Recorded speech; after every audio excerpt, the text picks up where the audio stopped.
My stepdaughter called me a whiny drama queen because I miss her dead father.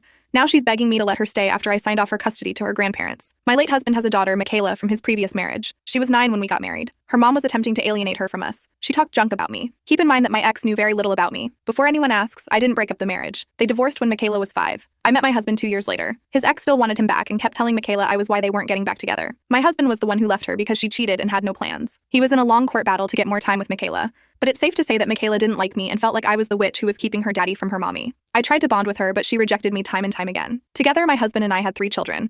A little after our youngest was born, when Michaela was 13, her mom was arrested and sentenced to 15 years in prison. My husband received sole custody. It was a big adjustment for Michaela. We got her into therapy. She still wanted very little to do with me or her siblings. I went to therapy with her, but eventually the therapist said that the best thing I could do was give Michaela space. Pushing the issue would just make her away. The therapist also told Michaela she didn't have to like me, but she did need to treat me like a human being. And as I always respected her, she needed to respect me. Michaela did not listen. She called me horrible names, said nasty things to her siblings, and kept asking her dad to divorce me. It led to a lot of arguments with my husband because I was giving her space, treated her with kindness, and was her punching bag. He said she had been through a lot, but I truly think it's because she was nice to him. Even her therapist was concerned, but nothing changed. Michaela is now 15. My other 3 children are 4, 4, and 2.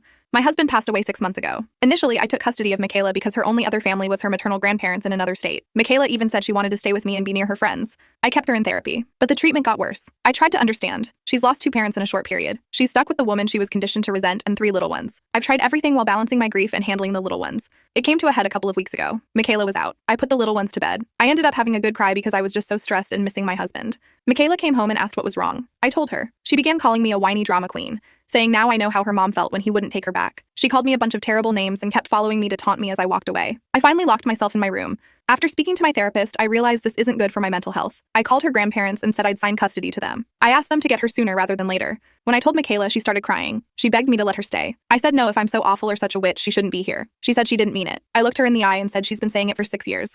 I'm finally setting her free. She won't have to deal with me or her demon spawn brothers, her words, ever again. She said her grandparents have a lot of rules. I told her that's a shame, but maybe it'll straighten her out. It was the harshest I've ever been with her, but I couldn't keep up the kindness. They came to get her within a few days. She didn't say goodbye. Her grandparents have maintained contact with me and told me they're getting her a new therapist, and she'll attend a new school in the fall. I said I hope she does better. My husband's friends find this all to be incredibly cruel. She says I should have tried more, that shipping her off won't do any good. They say it isn't what he would have wanted.